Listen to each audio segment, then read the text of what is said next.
Bonjour Éric Coquerel. Bonjour. Un peu moins de 3 mois après l'abandon du projet d'aéroport, l'opération d'expulsion des occupants illégaux de la ZAD, c'est zone à défendre, de Notre-Dame-des-Landes, a débuté ce matin à 6 heures. Le gouvernement, selon vous, pouvait-il faire autrement? Ça me met très en colère cette histoire, franchement. Ça avait été annoncé. Oui, d'accord. Enfin, ce gouvernement, là, pour le coup, est irresponsable. Je vais vous expliquer pourquoi. D'abord parce qu'on sent bien qu'en réalité, c'est une utilisation Notre-Dame-des-Landes par rapport à d'autres conflits intérieurs. C'est-à-dire qu'il veut, oui, c'est ça, il veut mettre des images, espère-t-il violentes, pour faire peur aux gens, pour montrer qu'il est là, qu'il est fort, qu'il a des muscles, qu'il se défend et qu'il résistera jusqu'au bout.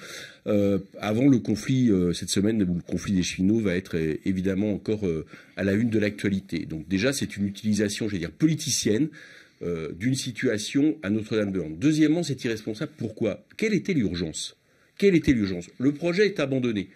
On sait que sur place, il y a des gens qui ont des projets de vie, qui ont des projets d'agriculture, qui font appel justement à des méthodes, nouvelles. Il y a des projets. Enfin, beaucoup de choses se sont construites, un peu comme au Larzac. Oui. Bon, il y a des décennies. Mais là-dessus, le gouvernement répond et dit ceux qui ont accepté le dialogue, qui défendent leur projet, notamment avec la préfète de la région, sont soutenus par le gouvernement, et tous ceux qui ne s'inscrivent pas dans la légalité et donc, devront quitter le terrain rapidement. C'est ça. Ils vont faire comment? Ils vont faire le tri en pleine nuit en envoyant des centaines et des centaines de policiers. Si Evans n'a pas suffi, la mort de Rémi Fraisse, on sait très bien que ce genre d'opération est extrêmement dangereuse. Donc, moi, je vous dis, il y a une utilisation politicienne qui est faite aujourd'hui de la ZAD. Je ne vois pas comment le gouvernement va faire le tri, entre guillemets, entre ceux qui seraient installés avec un projet de vie et les autres. Tout ça me semble absurde. Moi, j'ai regardé les premières images ce matin. On voit des images de matériel détruit. Donc voilà, je trouve que c'est vraiment quelque chose que je condamne totalement. On avait des mois pour discuter tranquillement, pour négocier, pour justement regarder quels étaient les projets à soutenir. Encore une fois, je le répète, au Larzac, il y a une société qui s'est créée avec ceux qui avaient occupé, ce qui fait qu'au Larzac, aujourd'hui, il y a une occupation, il y a des terres qui est bien plus importante que dans les zones rurales autour. Enfin, il y a des choses qui se sont créées.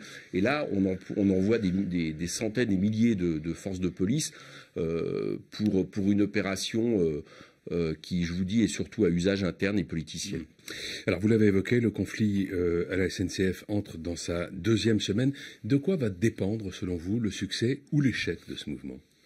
Alors, de deux choses. Alors, de la volonté des grévistes d'aller jusqu'au bout, comme ils l'ont dit, et pour l'instant, ça tient. Moi, j'ai lu, comme vous, je suppose, des articles qui expliquent qu'il y a des gens qui n'ont pas fait grève la semaine dernière, qui maintenant se mettent dans la grève, notamment en réaction par rapport aux provocateurs du gouvernement.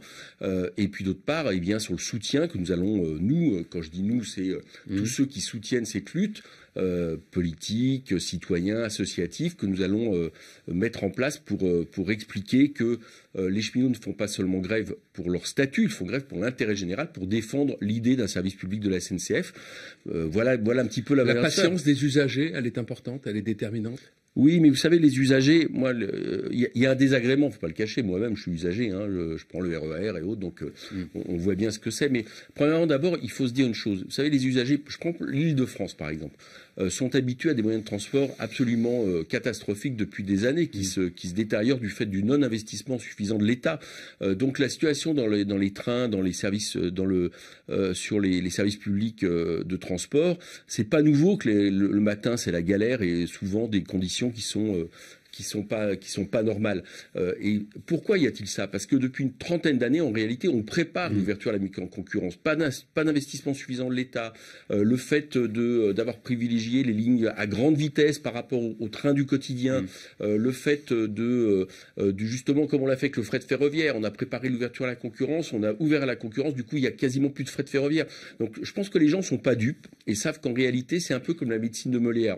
On saigne le malade et on se dit que comme il est encore un peu vivant, on va le saigner encore plus avec les mêmes méthodes. C'est la méthode néolibérale d'ouverture à la concurrence d'un outil, le service public ferroviaire, qui devrait rester un monopole, justement parce que le critère ne peut pas être le profit, mais le critère doit être l'écologie, doit être l'aménagement du territoire, doit être le transport des gens dans des bonnes conditions. Qu'est-ce que vous inspire la mise en scène des manifestants qui, à Nantes, ont frappé, pendu, puis brûlé un mannequin à l'effigie du président de la République?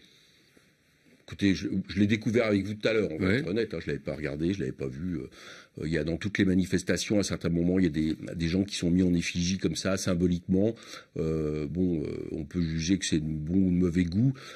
Pour autant, moi, je suis un peu étonné des cris d'orfraie que je lis ici et ailleurs, de gens d'ailleurs qui n'ont pas réagi quand la semaine dernière, avec les députés de France Insoumise, nous avons été forcés de partir d'une manifestation à cause d'une quinzaine de membres d'extrême droite de nervis de la LDJ. Ça les a pas, la Ligue de défense juive. Voilà, ça leur a pas posé problème. J'ai pas entendu des réactions. Et là, c'était pas une effigie, hein, c'était bien réel physiquement. De même, quand l'extrême droite menace certains des nôtres, on va en parler. De menaces, j'entends pas les mêmes protester. Donc mais vous là dites... aussi, c'est un peu tout ça est mis un peu en exergue pour essayer de faire penser à autre chose, c'est-à-dire au mouvement massif unitaire des cheminots et qui se développe de plus en plus dans d'autres secteurs, étudiants, hôpital, énergie, et qui, j'espère, va permettre de bloquer les projets d'Emmanuel Macron. Vous dites on peut juger que c'est de bon ou de mauvais goût. Vous jugez quoi alors? Vous jugez comment? J'étais pas sur place. Ouais, donc, vous avez vu les images? Non, j'ai pas vu les images, donc j'étais pas sur place. Vous l'avez dit, vous l'avez découvert avec moi, je vous les ai montré les images. Oui, mais si, oui, d'accord, vous montrez l'article. Mais si c'est une effigie de quelqu'un qui est mis comme ça, c'est pas dramatique. Après, le fait qu'il soit brûlé, etc., moi je le ferai pas. Mais maintenant, n'en faisons pas plus que ce n'est. Ce n'est pas un appel au meurtre d'Emmanuel Macron. Et je trouve que, je vous dis encore, l'utilisation de ça montre qu'ils sont aux abois et qu'ils n'attendaient pas une telle résistance et une grève d'une telle ampleur. Et donc, ils cherchent des artifices pour qu'on parle d'autre chose. C'est exactement la même chose avec Notre-Dame-des-Landes ce matin, malheureusement. François de Rugy, le président de l'Assemblée nationale, dit à ce propos, imaginez qu'il y ait une manifestation organisée par des comités d'usagers de la SNCF en colère contre les grèves qui mettrait Philippe Martinez, donc le secrétaire général de la CGT, dans la même situation, étranglé, avec la corde au cou, puis brûlé.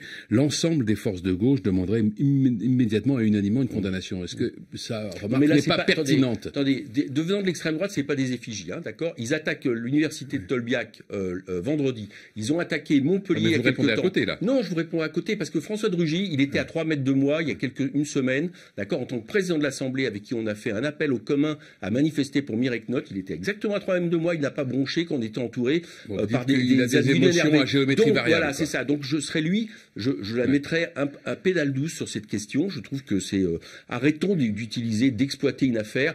Alors si c'était bon, c'est un événement. Je vous dis, moi, dans une manifestation, je ne ferai pas la même chose, mais je suis aussi élu, donc je ne peux, j'ai pas la même attitude éventuellement à avoir. Maintenant, n'en faisons pas plus que ce n'est, et ce n'est pas toute la manifestation non plus qui a brûlé l'effigie. Donc arrêtons, quoi. Alors Jean-Luc Mélenchon, vous l'évoquiez, hein, s'est inquiété hier du danger que représenterait selon lui la recrudescence d'une extrême droite violente en France. On sait que son assassinat avait été, et celui aussi d'ailleurs de Christophe Castaner, avait été planifié par des membres d'un groupe d'extrême droite. C'est une affaire très grave.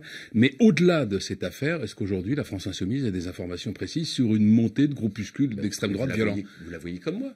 Je vous le répète, la fac de Tolbiac, l'autre jour, les images étaient quand même assez frappantes. L'utilisation à Montpellier de nervis d'extrême droite qui rentrent dans une université, qui blessent des étudiants. Pour l'instant, ne sont pas identifiés. Sur les réseaux sociaux, moi, par exemple, il y a pas longtemps, je me suis fait prendre un parti, y compris avec des menaces, y compris des menaces de mort. On peut dire c'est les réseaux sociaux, c'est peut-être pas grave, etc. On est 5 députés France Insoumise en quelques mois à être comme ça menacés. Vous trouvez ça normal? Vous trouvez que ça ne montre pas qu'il y a effectivement des groupes agissants qui le revendiquent, en plus qui l'assument? Donc je serai effectivement le ministre de l'Intérieur. Je m'en occuperai un peu plus fortement qu'il ne le fait aujourd'hui. Et manifestement, il a toujours les yeux tournés vers la même chose. Hein. Par exemple, dur avec les migrants, avec son projet qui arrive. Mais l'extrême droite, pour le moment, a priori, ça ne le concerne pas beaucoup. Merci Éric Coquerel. Bonne journée.